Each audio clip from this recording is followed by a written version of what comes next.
नमस्कार बच्चों, शिक्षा की चाहत के इस ऑनलाइन प्लेटफॉर्म में आप सभी का स्वागत है। ये अपने पढ़ रहे थे इकोनॉमिक्स।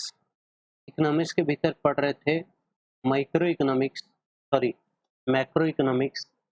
मैक्रो इकोनॉमिक्स में कैलकाटा यूनिवर्सिटी के सेमेस्टर 4 का ये लास्ट चैप्टर है, social issues in Indian economy. अब देखो बच्चों, सबसे पहला क्वेश्चन पॉवर्टी क्या है। भाई जब कोई पर्सन मिनिमम जो रोटी कपड़ा मकान उसका है वो भी अफोर्ड नहीं कर सकता, यानी बेसिक नेसेसिटीज भी जब हासिल नहीं कर सकता है तो वो सिचुएशन पॉवर्टी कहलाती है।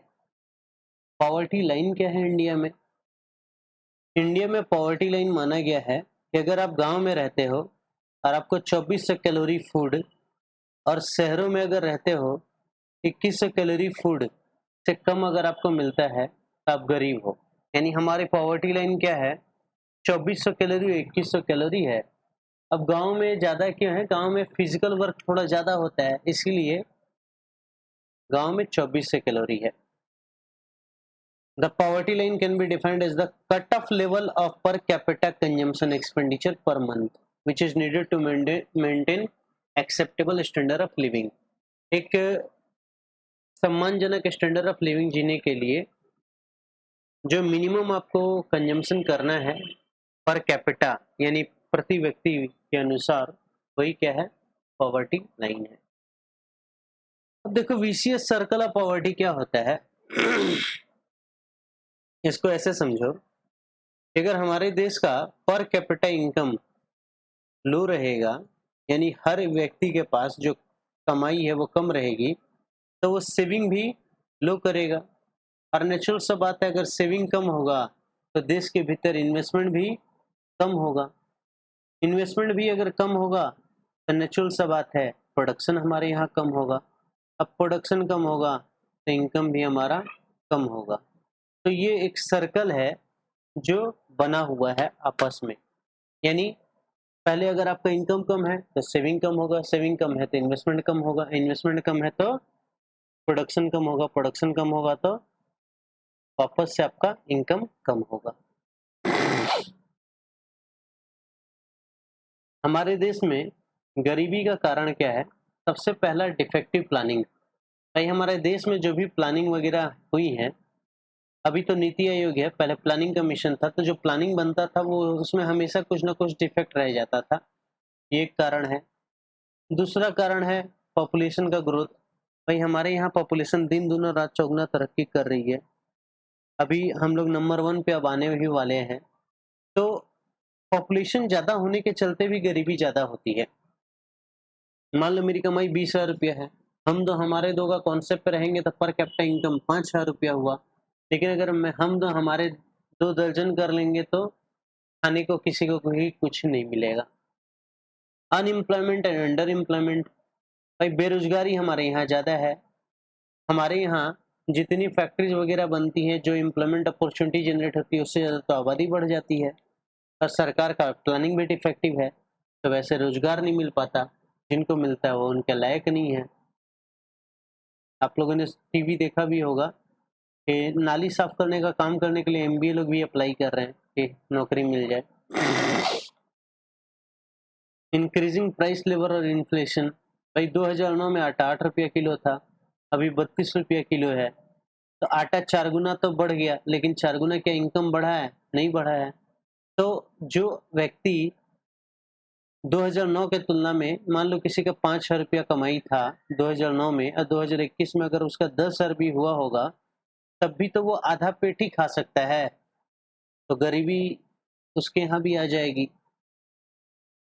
Inequality income and wealth distribution. बच्चों हमारे देश का 90% जो पैसा है ना, वो सिर्फ 1 लाख लोगों के पास है। अब बाकी देश की जनता के पास सिर्फ 10% पैसा है। अब सोचो इतना इनकम और वेल्थ में इनइक्वालिटी है, तो जब पूरी देश के लिए सिर्फ 10% ही पैसा बचेगा तो गरीबी आना वाजिब सी बात है। Existence of black money. भाई जितने पैसे वाले हैं मैक्सिमम वो लोग ब्लैक में काम करते हैं, गरीब आदमी गरीब ही रह जाता है। ब्लैक में काम होगा यानी बिना टैक्स दिए काम होगा तो सरकार के पास भी टैक्स कम जाएगा। अगर सरकार के पास टैक्स कम जाएगा तो सरकार गरीबी हटाने का जो योजना है वहां पे भी पैसा कम खर्च करेगी। Hike in procurement price of food grain, भाई आप नाम सुनोगे मिनिमम सपोर्ट प्राइस, ये लगातार बढ़ते जा रहा है। और सब्सिडी का तो बात ही मत करो, सब्सिडी लगातार घटते जा रही है। तो मिनिमम सपोर्ट प्राइस यानी कंटिन्यूस हाइक जो हो रहा है, अनाज का तो दाम बढ़ते जा रहा है लेकिन वेजेस उस अनुसार मिल नहीं रहा है। अनाज का दाम बढ़ते जाएगा और हमको उसके बदले में जो सैलरी या वेजेस है वो मिलेगा नहीं, तो गरीबी बढ़ेगी। जैसे मैंने बोला कि 8 से आटा 32 रुपया हो गया, लेकिन 5 से लोग 10,000 रुपया में ही आए हैं। अगर कोई व्यक्ति जूट मिल में काम कर रहा था, उसको 2009 में 3,000 मिलता था, तो अभी 5,000 ही मिल रहा है। लेकिन महंगाई की कहाँ से कहाँ पहुंच गई भाई। सरसों तेल 1 साल में डबल हो गया है। लास्ट कोरोना में 100 रुपया था, इस कोरोना में 200 रुपया हो गया है। इनएडिक्वेट and faulty anti poverty measures, मतलब गरीबी हटाने के लिए जो भी योजनाएं हमारे देश में लागू हुई वो बहुत ही गलत तरीके से हुई। एक्चुअल में सरकार तो पैसा देती थी, लेकिन वो पैसा गरीब को न मिलके जो बीच के नेता मंत्री होते थे, अधिकारी होते थे, वही खा लेते थे। और इनएडिक्वेट इंडस्ट्रियल एंड एग्रीकल्चर ग्रोथ, पहले भी आपको बताया था कि हमारे देश में एग्रीकल्चर इंडस्ट्री का ग्रोथ बहुत ही इनएप्रोप्रिएट तरीके से हुआ है। सरकार ने कुछ काम किए हैं। 5th प्लान में इंदिरा गांधी जब आई थी तो उन्होंने नारा दिया था गरीबी हटाओ, और गरीबी हटाओ को उन्होंने बाद में प्लानिंग में डाला भी। इसके लिए ये सारी योजनाएं हैं, ये जस्ट आप एक बार रीड कर लेना कि क्या क्या योजनाएं हैं गरीबी को ख़त्म करने के लिए। ये 17 योजनाओं पे एक बार नज़र डाल लेना क्या क्या है, रीड कर लेना, रटने का दरकार नहीं है, बिकॉज आपको MCQ आएगा, बस ये पूछेगा कि गरीबी हटाने के लिए इनमें से कौन सी योजनाएं थी या नहीं थी, तो आपका काम हो जाएगा। एब्सोल्यूट पॉवर्टी और रिलेटिव पॉवर्टी क्या होता है? एब्सोल्यूट पॉवर्टी का मतलब हुआ जब हम एब्सोल्यूट टर्म्स में पॉवर्टी को मेजर करते हैं। जैसे बोला ना 2400 कैलोरी, 2100 कैलोरी, ये एब्सोल्यूट टर्म्स है, तो इसको बोलेंगे एब्सोल्यूट पॉवर्टी। और ये लेस डेवलप कंट्रीज में ही ज़्यादा प्रभावी है।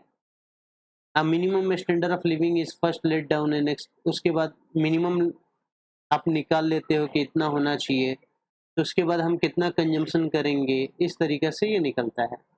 रिलेटिव पॉवर्टी क्या है? आप दूसरे देश से अपनी तुलना कर रहे हो। ये खास करके डेवलप कंट्रीज में ज़्यादा फॉलो किया जाता है कि हाँ अमेरिका का इतना है तो यूरोप का इतना है।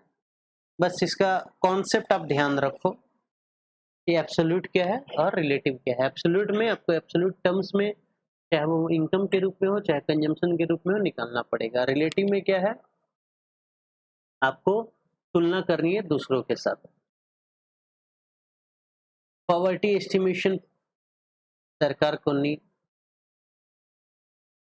अनएम्प्लॉयमेंट देखो, अनएम्प्लॉयमेंट का मतलब क्या होता है?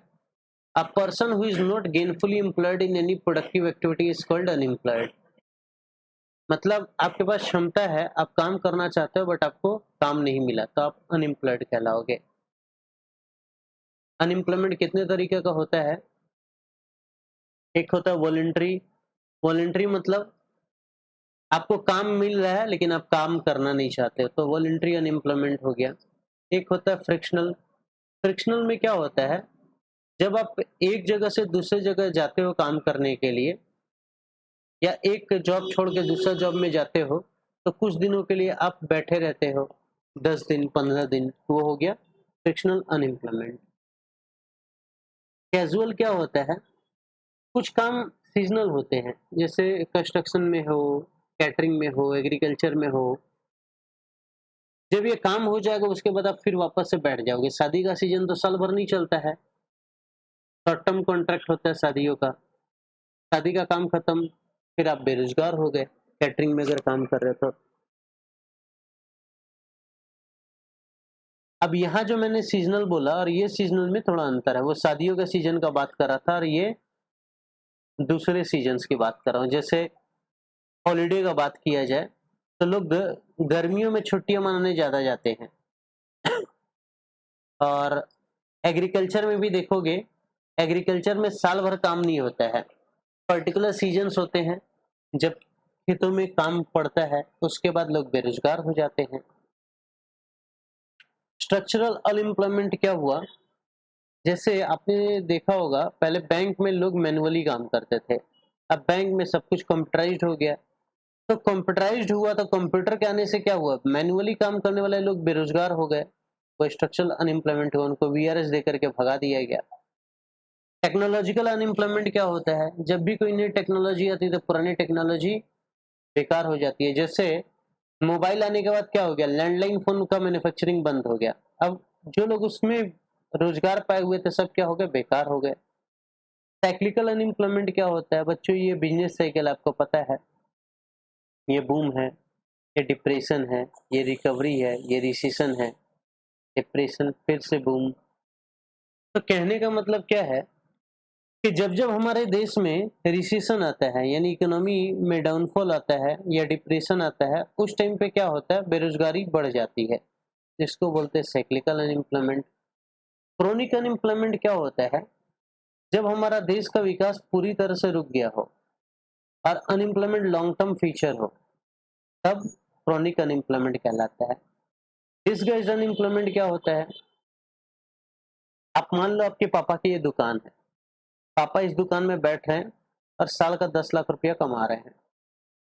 आप क्या हुआ, आप जब पढ़ लिख लिए, ग्रेजुएशन कर लिए, इसी दुकान में बैठ गए, तब भी पापा 10 लाख ही कमा रहे हैं। लेकिन अब काम कितने लोग कर रहे हैं, 2 लोग कर रहे हैं, तो आप बोलोगे 5 लाख मेरे चलते कमाई हो रहा है, नहीं, आप काम कर रहे हो लेकिन आपका कमाई जीरो है। यानी जब marginal product of labour zero हो तो उसको बोलते हैं डिसगाइज्ड अनएम्प्लॉयमेंट। ठीक,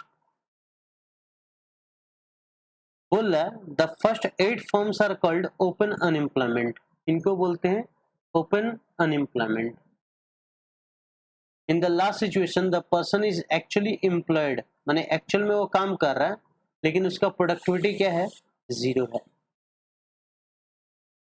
इंडिया में क्या क्या अनएम्प्लॉयमेंट फीचर्स हम लोग देखते हैं, स्ट्रक्चरल पाया जाता है, साइक्लिकल है, सीजनल है, डिस्गाइज्ड है, ये 4 तरह का फीचर्स इंडिया में पाया जाता है। ये आपको पढ़ने का दरकार नहीं है, आप इसको इग्नोर कीजिए।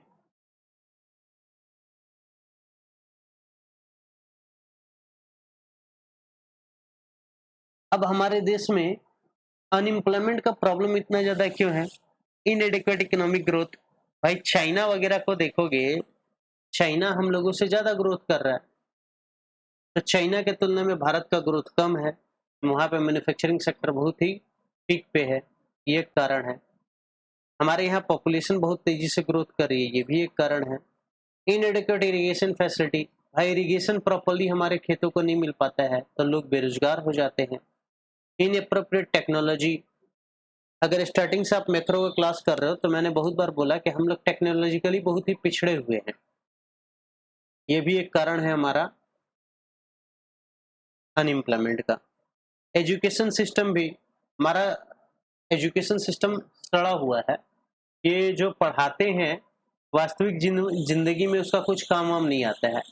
मेरे हिसाब से एक बच्चे को 10 क्लास पास करने के बाद उसको आप इंडस्ट्रियल ट्रेनिंग में डाल दो, 2 साल 4 साल इंडस्ट्री में काम करके वो जो सीखेगा, ये 11 12 बीकॉम पढ़ के कुछ आनी जानी है नहीं उसका। इंडस्ट्रियलाइजेशन आपको बता ही चुका हूँ। रूरल अर्बन माइग्रेशन, गांव से निरंतर लोग शहरों की तरफ आते जा रहे हैं, तो जब गांव से लगातार लोग शहरों की तरफ आएंगे तो बेरोजगारी बढ़ेगी, घटेगी कहाँ से।